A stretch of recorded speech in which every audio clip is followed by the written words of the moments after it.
Hi everyone, I thought today I'd share with you my scone recipe. Now I know some people say scones, some people say scones. Where I'm from we say scones.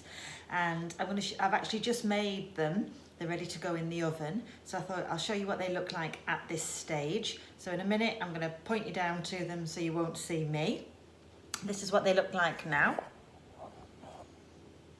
Okay, I think that's that. Okay, so here we go.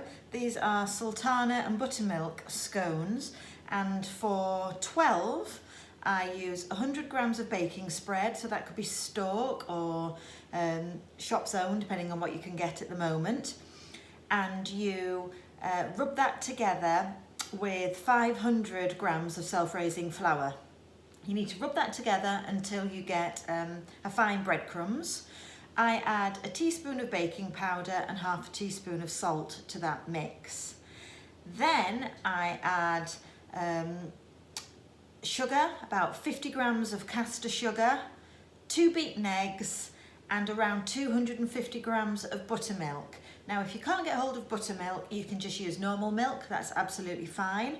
Or you could put a couple of teaspoons of lemon juice into your milk, and that kind of substitutes for buttermilk.